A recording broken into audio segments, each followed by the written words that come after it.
नाज़रीन कराम, अस्सलामु अलैकुम वरहमतुल्लाहि वबरकातुहू। आज हम आपके सामने चंद अहादीस की रोशनी में अपनी बातों को रखने की कोशिश करेंगे। क़ाल नबी सल्लल्लाहु अलैहि वसल्लम अल-मुस्लिमु मन सलिमल मुस्लिमून मिन लिसानिही व यदिही व क़ाल नबी सल्लल्लाहु अलैहि वसल्लम कुल्लुल मुस्लिमी अलल मुस्लिमी हरामुन दमुहु व मालुहु व इर्दुहु व क़ाल नबी सल्लल्लाहु अलैहि वसल्लम फ़ी मौदिन आखर अल मुस्लिमु अखुल मुस्लिम ला यज़लिमुहु व ला यख़्ज़ुलुहु व ला यहक़िरुहु व क़ाल अलैहिस्सलातु वस्सलाम। नाज़रीन, मैंने 3 अहादीस आपके सामने पेश की है जिसमें अल्लाह के रसूल सल्लल्लाहु अलैहि वसल्लम ने फरमाया कि अल-मुस्लिमु मन सलिमल मुस्लिमून मिन लिसानिही व यदिही। ये पहली हदीस है कि मुसलमान वो है जिसकी ज़ुबान और उसके हाथ से दूसरे मुसलमान महफूज हों। मुसलमान की ये सिफ़त बयान की गई है।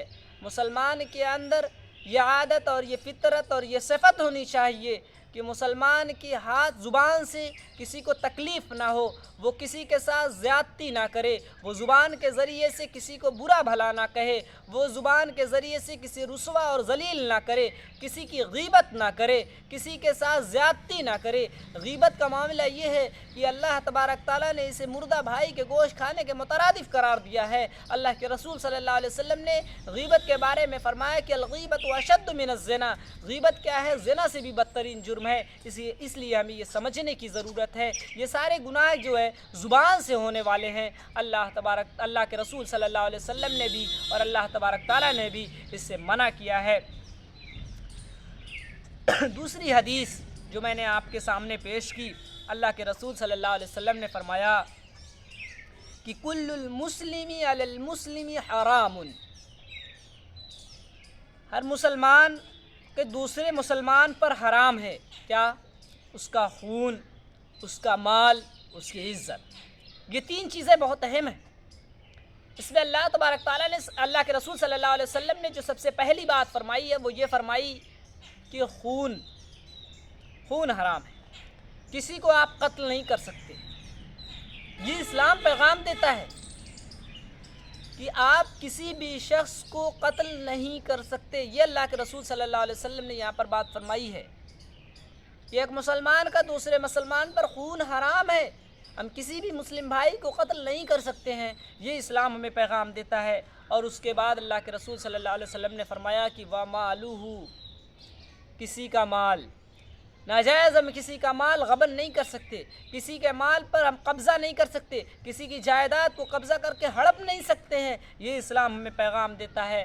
और उसके बाद अल्लाह के रसूल सल्लल्लाहु अलैहि वसल्लम ने फरमाया कि वाइर्ज़ुहु, किसी की इज़्ज़त, किसी की इज़्ज़त पर डाका डालना, ये इस्लाम हमें पैगाम देता है कि अगर हम मुसलमान हैं तो हमारे लिए क़तान जायज़ नहीं है किसी को हम रुसवा करें, ज़लील करें, उसे बेइज़्ज़त करें, उसकी इज़्ज़त पर डाका डालें। ये इस्लाम हमें क़तान इजाज़त नहीं देता है। ये अल्लाह के रसूल सल्लल्लाहु अलैहि वसल्लम ने फरमाया। एक हदीस में अल्लाह के रसूल सल्लल्लाहु अलैहि वसल्लम ने फरमाया है कि मोमिन किस तरीके का होता है। फरमाया अल-मुअमिनु लिल-मुअमिन कल बुनियान यशुद्दु बाज़ुहु बाज़ा। ये सही मुस्लिम और सही बुखारी की हदीस है।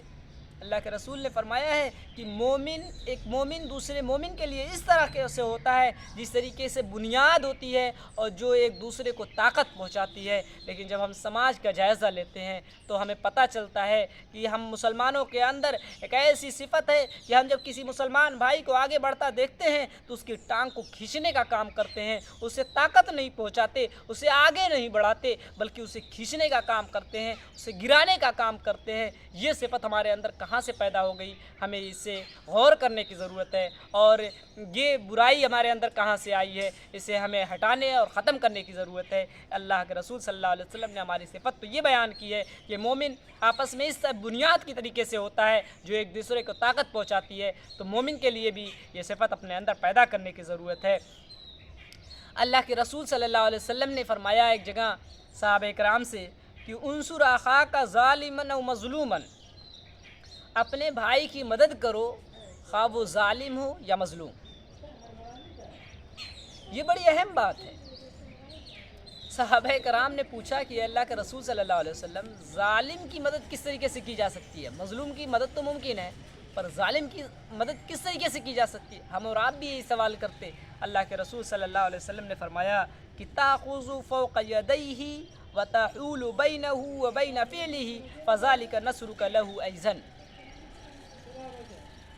کہ اگر کوئی شخص ظلم کر رہا ہے، اس کی اگر تمہارے پاس طاقت، ایک جگہ اللہ کے رسول صلی اللہ علیہ وسلم نے فرمایا کہ اگر آپ کے پاس طاقت ہے تو بزور طاقت اس کو روک دیجئے، اور اگر طاقت نہیں ہے تو اسے زبان سے برا کہیے، اگر اس کی بھی طاقت نہیں ہے تو اپنے دل میں برا جانیے۔ یہی بات یہاں بھی فرمائی گئی کہ اس کو اپنے ہاتھ سے پکڑ لیجئے، اس برائی کو ہونے مت دیجئے، کسی کے ساتھ ظلم کو ہونے مت دیجئے۔ اسلام ہمیں یہ پیغام دیتا ہے، اللہ کے رسول صلی اللہ علیہ وسلم ہمیں یہ پیغام دیتے ہیں، اس لیے ہمیں یہ سمجھنے کی ضرورت ہے، ہمیں یہ جاننے کی ضرورت ہے۔ آگے اللہ کے رسول صلی اللہ علیہ وسلم نے فرمایا کہ تحول بینہ وبین فعلہ، اس کے درمیان اور اس کے فعل کے درمیان حائل ہو جائیے، دیوار بن جائیے، اور کسی بھی صورت میں کسی کے اوپر ظلم نہ ہونے دیجیے۔ یہ مومن کا شیوا ہونا چاہیے، یہ مومن کی صفت ہونی چاہیے، یہ اسلام ہم سے مطالبہ کرتا ہے، اس طریقے کا مومن مطلوب ہے۔ اللہ کے رسول صلی اللہ علیہ وسلم نے مومن کی یہ صفت بتلائی ہے، اس لیے ہمیں یہ چاہیے کہ کہیں بھی برائی ہوتا دیکھ کر کے ہم خاموش نہ بیٹھ جائیں، کہیں بھی گندگی دیکھ کر کے ہم خاموش نہ بیٹھ جائیں، کسی کے ساتھ ظلم ہوتا ہوا دیکھ کر کے بھی ہم خاموش نہ بیٹھ جائیں۔ یہ مومن کا شیوا نہیں ہے، یہ مومن کی صفت نہیں ہے۔ ہمارے اندر یہ صفت پیدا ہونی چاہیے کہ کہیں بھی برائی ہو، کہیں بھی ظلم ہو تو ہماری زبان سے، اگر ہمارے پاس طاقت نہیں ہے تو کم از کم ہماری زبان سے یہ تو نکلنا چاہیے کہ یہ غلط ہو رہا ہے، یہ نہیں ہونا چاہیے۔